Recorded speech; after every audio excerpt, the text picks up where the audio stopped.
Olá, é com muita alegria que retornamos ao comentário de Emmanuel ao Evangelho de Mateus.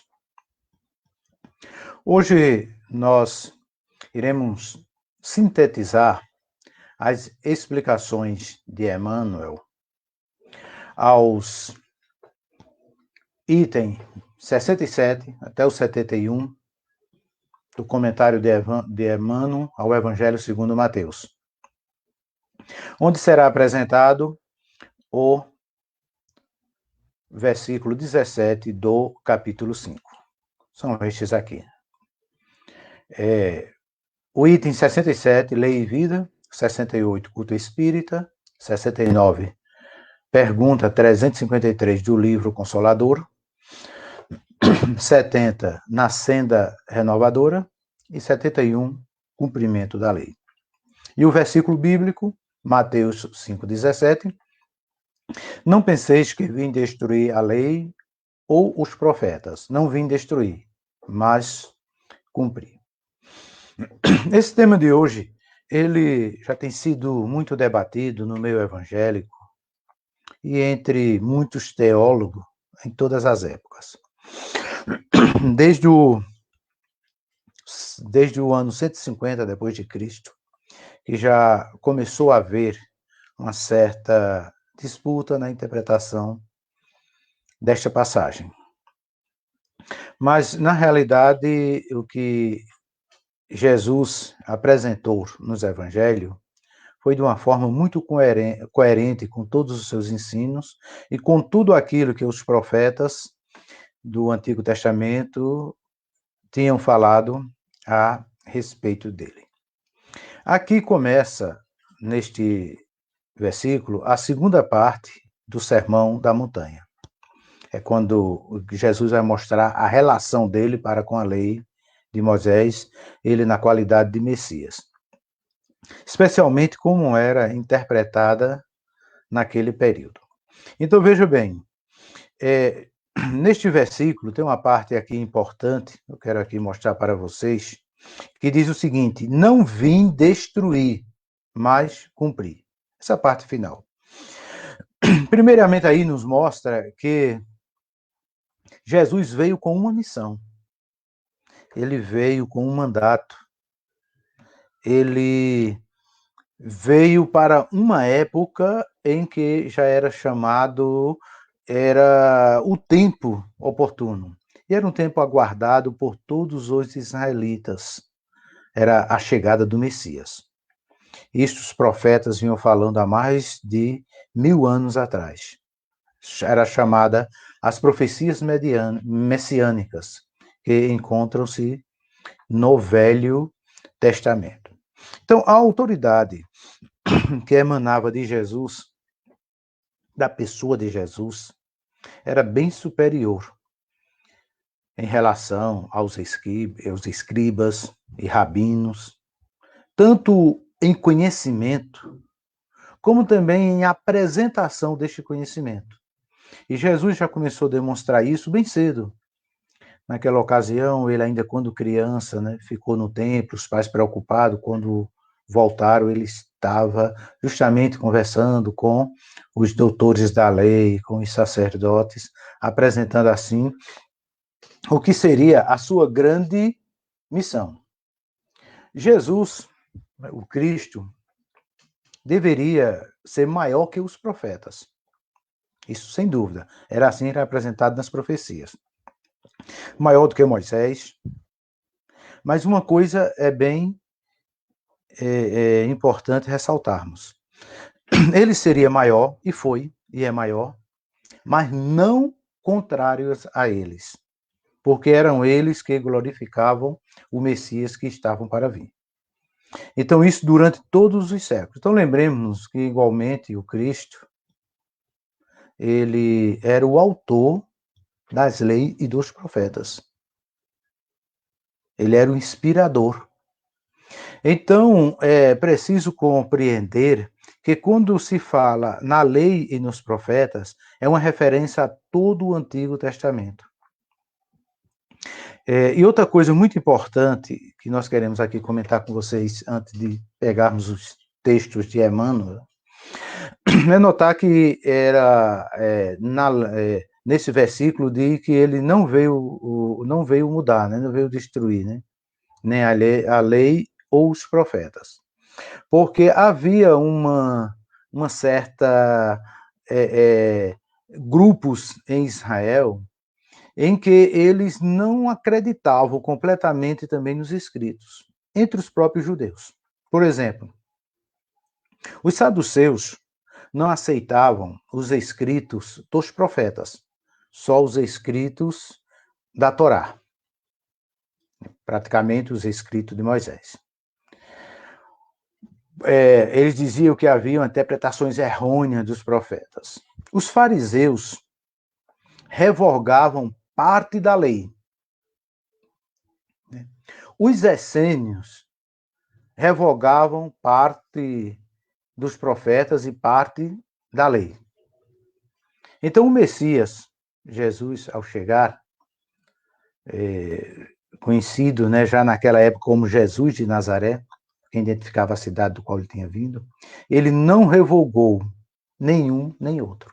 Ele veio para unificar, porque nas fases evolutivas é natural que cada um tenha determinadas compreensões. Então, Jesus veio e adequou e trouxe luz, tanto para os saduceus, como para os fariseus, como também para os essênios, como também para toda a humanidade, para os gentios.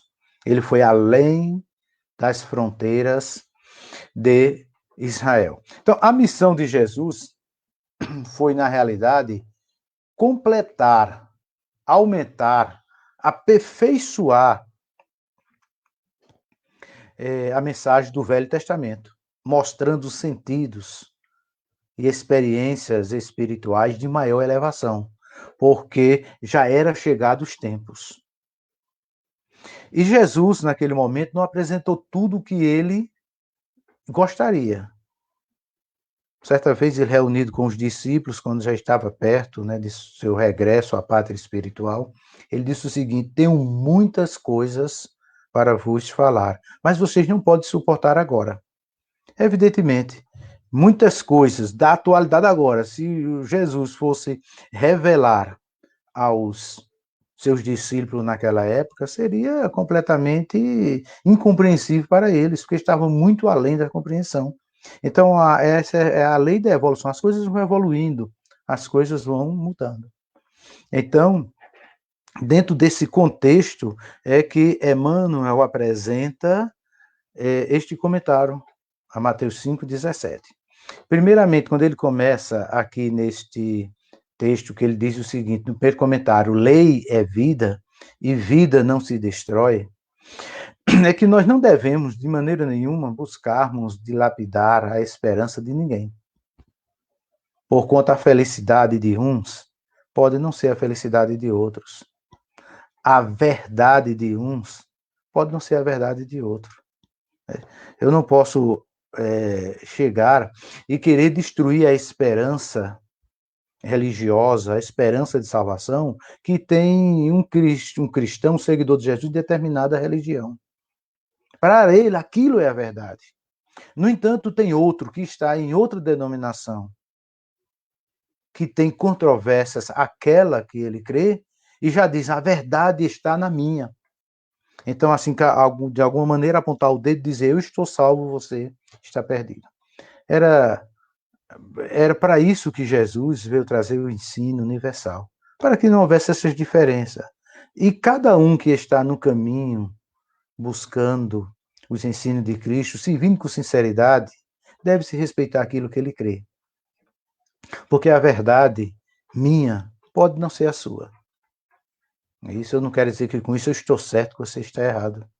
Eu quero dizer que nós estamos num caminho, trilhando, buscando uma mesma alvorada celestial, que é a união com Jesus Cristo. Essa é a união de todo. Por esse motivo, o Espiritismo ele não pode guardar a pretensão de exterminar ou crenças ou parcelas da verdade que a sua doutrina representa, mas sim trabalhar por transformá-las, elevando-lhes a concepção antigas, no sentido de tornar novas, né, para o clarão da verdade. Isto porque alguns pensam que o Espiritismo é uma doutrina nova, foi coisa que surgiu diferente das outras. Ao contrário, quem estuda o Espiritismo sabe que nenhuma doutrina, nenhum ensino que foi colocado por Allan Kardec é novo, nada novo. Só fez sintetizar, trazer esses ensinos que vêm desde dos primórdios, né, da criação até os nossos dias. Reencarnação, isso se fala há milhões e milhões de anos. Então, todos esses temas. Não é nada novo, é apenas veio trazer de uma maneira sintetizada a nossa compreensão atual. Vejamos alguns comentários de Emmanuel. Reflitamos no bem do próximo, respeitando-lhe a forma e a vida. A lei não traça especificações ou condições dentro do assunto. Preceitua simplesmente não matarás. E quando ele fala naquela questão de lei é vida, é não matar as esperanças, as certezas de ninguém. Não tentar matar no espírito, não na questão material. A gente acha que só conseguimos matar alguém se for na questão material, mas muitas vezes a nossa incoerência, a nossa falta de fraternidade para com os outros pode matar as esperanças, pode matar os desejos de alguém. Por esse motivo, eu sou da seguinte filosofia, eu pessoalmente. Nenhuma religião está errada, todos estão certos, porque cada um está no estágio evolutivo. Deixa caminhar, somos eternos. Um dia todos nós chegaremos à angelitude. Muito bem, continuando aqui, nos diz nosso querido Emmanuel sobre a pergunta no livro Consolador, né? Diz o seguinte, pergunta, o Espiritismo veio ao mundo para substituir as outras crenças? Isto porque tem a pretensão de alguns espíritas achar, né, que tem a maior iluminação, tudo, né, que é substituir as outras crenças. Até porque, como o pastor Neemias Marrien falou certa vez, que o Espiritismo não era a religião do futuro, mas era o futuro das religiões, porque vive a parte espiritual de uma maneira muito intensa, né? Então muitos pensam, não veio destruir. O Espiritismo não fala, mas veio prestar auxílio uns aos outros. Uns aos outros. Todos nós estamos no caminho de Deus. E veja a resposta. O Consolador, como Jesus, terá de afirmar igualmente, eu não vim destruir a lei. Então, esta é a questão. Eu não vim destruir a lei. Aqui está bem claro nessas expressões. Então, a missão do Consolador, né, que é representada pelo Espiritismo, né, a missão do Consolador tem que verificar junto às almas e não ao lado das glórias sem fundamentos que uns têm, né, dos triunfos materiais, né, na medida do possível, esclarecer alguns erros de questões religiosas e de comunicações do mundo material com o mundo espiritual, onde quer que se encontre, né? Isso de uma maneira carinhosa e fraterna, e revelando a verdadeira luz pelos atos e pelos ensinamentos. O Espiritismo sincero, enriquecendo os valores da fé, representa o operário da regeneração no templo do Senhor, onde homens se agrupam em vários departamentos. Esses vários departamentos, podemos dizer o seguinte, né? Esse templo do Senhor é todo o planeta Terra, para nós aqui, que vivemos neste planeta, espírito aqui reencarnado. Então, os homens se agrupam em vários departamentos. Esses departamentos são todos esses segmentos religiosos, ante os altares diversos, mas onde existe só um mestre, que é Jesus. E esse mestre pode ser chamado por Alá, por alguns, pode ser chamado por Messias por outros, pode ser chamado por Yoshua por outro, pode ser chamado por Jesus por um, por outro. Não importa o nome. O nome dele é o grande eu sou. Não é a questão do nome, é viver a sua doutrina, é viver os seus ensinamentos de uma forma pura e de uma forma integral, porque ele não veio abolir nenhum tipo de lei. Ele não veio, ele veio fazer o complemento. Então é importante para a compreensão nossa compreendermos as três revelações. A primeira, que representa no Antigo Testamento, a segunda, que representa a vinda de Jesus, e a terceira, o Consolador, o Espírito de verdade. E assim nos tornaremos mais confiantes na missão verdadeira que Cristo designou todos os teus discípulos. Hoje o cristianismo redivivo é só na alma, auxiliando-nos a ver e a servir.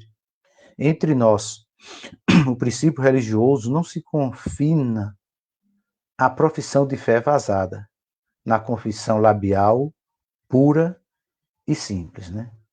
Então, se já acordaste para a luz, nos diz Emmanuel, luz do Evangelho redivivo, não ouvides que o céu te convida a entender e auxiliar. Quando Emmanuel fala aqui na questão do Evangelho redivivo, muitas igrejas, muitos cristãos já falam muito essa questão de voltar às origens, voltar ao verdadeiro Evangelho.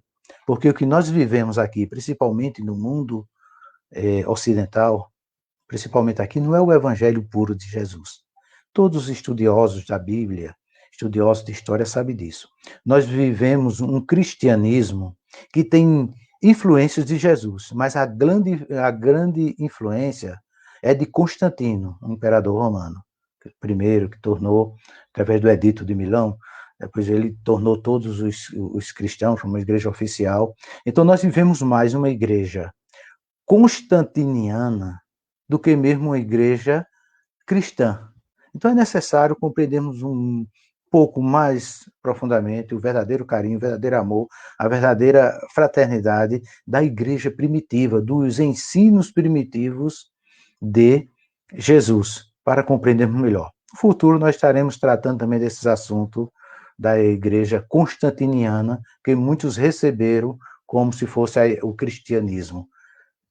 Um pouco mesclado de muitas coisas que não tem nada a ver com o cristianismo ensinado por Jesus.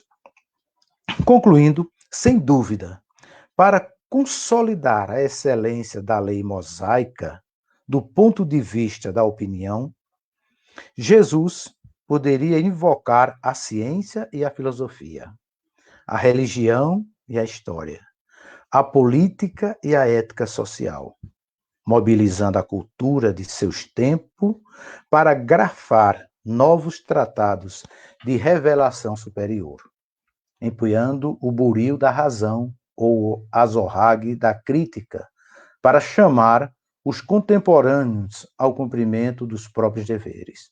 Mas, compreendendo que o amor rege a justiça na criação universal, preferiu testemunhar a lei vigente, plasmando-lhe a grandeza e a exatidão no próprio ser, através da ação renovadora com que marcou a própria rota na expansão da própria luz. Belíssimas palavras de Emmanuel, que nós encontramos no volume 1 do Evangelho, comentado por Emmanuel, né, segundo Mateus. Que possamos, então, compreendermos a grandeza do Cristo, que não veio destruir a lei ou os profetas, mas veio dar cumprimento, veio trazer revelações novas no sentido de compreendermos as coisas divinas. Paz e luz, e que a bondade do Senhor traga iluminação a todos nós. Até breve, queridos amigos, queridos irmãos.